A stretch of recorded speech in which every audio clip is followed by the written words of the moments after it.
I think that people don't even understand the power of music. This is something you're when you the kid school for us starts about 6:45 because that's when kids start walking in. Kids are listening to these ear pods from 6:45, even distracted from classroom. They'll have one in and one out, and they'll walk consistently throughout all day long outside of school. Here they go again. It is what they do with majority of their time. I can guarantee. That is how much influence it had. I mean, indirectly, your children listen to that music all day long. I witnessed it myself to the point I'm like, yo, everything in moderation. Like, I know that can't be healthy for you to have that in your ear 24 hours a day. It's absolutely ridiculous. So if you don't think that music has influence on your kids, I'm sorry. I just don't believe that. Well, I think that's also part of the parenting, because even I'll say in my day, we technically had access to music all day long. I mean, we had Walkmans, we had, you know what I'm saying? But a big Walkman, you can see that thing, in opposed to no, but what I'm saying is, now. no, what I'm getting at is the fact of the parenting styles have changed, because even though we could have, we weren't allowed to. We couldn't, you know what I'm saying? There was access, but it was limited access because parents were involved. Like, we couldn't watch Video Music Box when our parents was in the house. We couldn't wait. We were latchkey kids, so we would be watching that while our parents was at work, right? And then when they came home, we knew that we weren't allowed to watch that because they monitored the things that we were allowed access to. And I think there's a lack of that happens now. And so, like you said, you can have students or kids that are literally, when they wake up, the first thing they grab is their phone. So they're looking at social media all day, while in the background, the music is playing. So you're getting all of these things being filtered into these young, impressionable minds all day long. So there has to be some avenue in which parents begin to kind of parent again and kind of, limit access, because kids are not going to do it. You're going to keep doing what you are, what you enjoy, so. Like, if you look at this space, right, and you ask the men on an individual level, how much of this stuff have you dealt with? Most of them have not experienced this negative thing from a woman they were dating. But yet, you would be called a negative thing. Like, all right, so the way that the women are portrayed in the space, the worst what you're saying in reality, we talk about that all the time. When you walk outside, it ain't none of this. But yeah, it's ingrained in people. Like, they ready to fight you if you don't go along with that line of thinking. And it's like, this shit is dangerous. You gotta realize you can go on a date and tell a person who's glued to YouTube by the questions they ask, and you're like, sir, please stop. This thing is over. I'm done. I got it. Don't even worry about me. I got this. Chat, please. Oh, Lord. No, and that's not, like, I see Twizzy, he been with the good comments all night. He say 80% of girls under 30 dress and act like city girls or strippers. I believe that's part of the program. You said under 30? Yeah.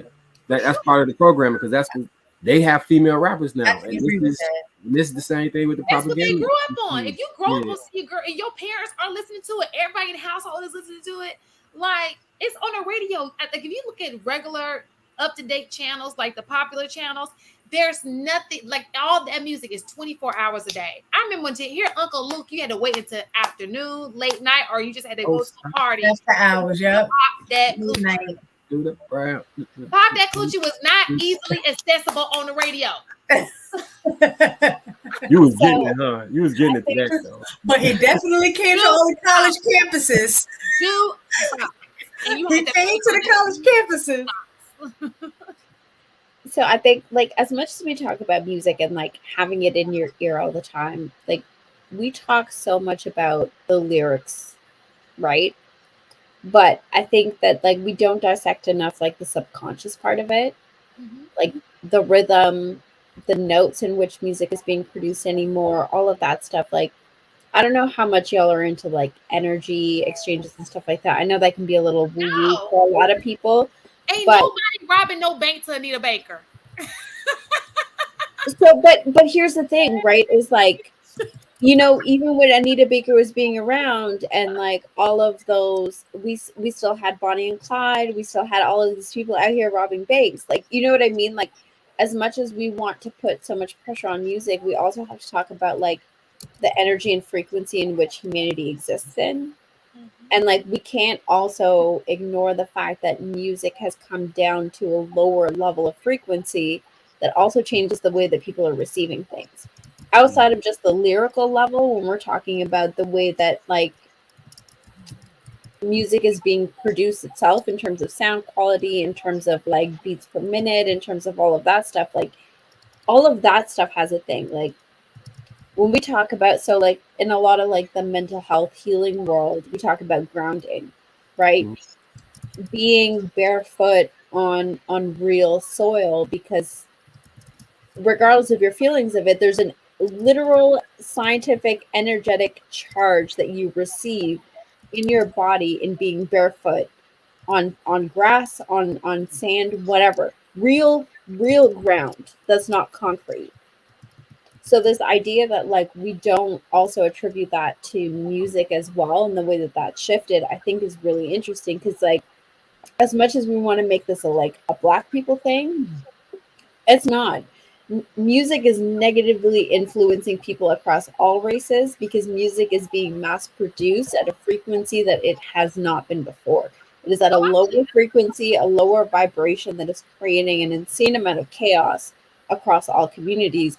We're just pinpointing it on black people because we always need somebody to blame, instead but of do you like, think it's a class thing then? Do you think that maybe it may be to listen, class into the if picture? It's because if it's we're our honest, music. there is We've been a nobody, face. yeah, there is nobody that blasts gangster rap more than a wealthy upper class white kid. You go to the concerts, that's all it is there. Yeah, because here's the thing: the black boys know if you're blasting that in the wrong neighborhood, you're gonna get yourself in trouble. You're gonna get pulled over. There are consequences to it. But if you are in the upper elite, Then why does it affect us differently? Because so look, Access, one of power. the things is when you look at they look at that as watching a movie a lot of times, Mhm. unless they try and fully incorporate that. For us, it's our entire self identity. And if you're not one of them guys, you a lame. You're not gonna be on the side Do of you men think that it's get a women. power thing? You know, I noticed things about men is they like power in some type of way. You know what I'm saying? So they always it's so for some men, that's their way of having power in their community. Wait, it's their way how power to do what? Like when they do certain things, like for example, like what's the rap song you had just quoted? The Kanye Like, song or so for something else? example, if we're talking about the drug dealer, okay, he does it Right. because it gives him power in his community. You know what I'm saying? Yeah, People yeah. look up to him as the drug dealer. You know, So like so say all rap music was anti-drug, anti-hustling, and anti that, and you were ostracized for being a hustler instead of embraced, accepted, and admired. Uh, I think that the it, demographic of people who catch drug cases and all that stuff will change. I don't think it's really like I say, it's all like propaganda and leverage. So it's all manipulation at all times. And if you boil it down, you can filter like the algorithms do to give to the algorithms pick information off based off what you choose. So we had an ability to filter that stuff out and only get like positive affirmations, motivational speaking, and and different things that can be positive specific to us. But that's going to require you to disconnect, remove yourself from home creature comforts, not be addicted to Instagram. It requires a virtual cleanse of your soul in order to get to that point. That a lot of people not ready to go to that point. And they're not oh, even ready to give up their music, baby. We had some arguments about that music too. Remember when Juicy J out everybody? We were like, okay, so how is it gonna? You know, what if we just step away from a what? I you mean, you know and all of you a know sudden it was an issue. Like what? who does act what is a virtual cleanse? Didn't you just come off Ramadan? Yeah, that it's baked in. That's crazy.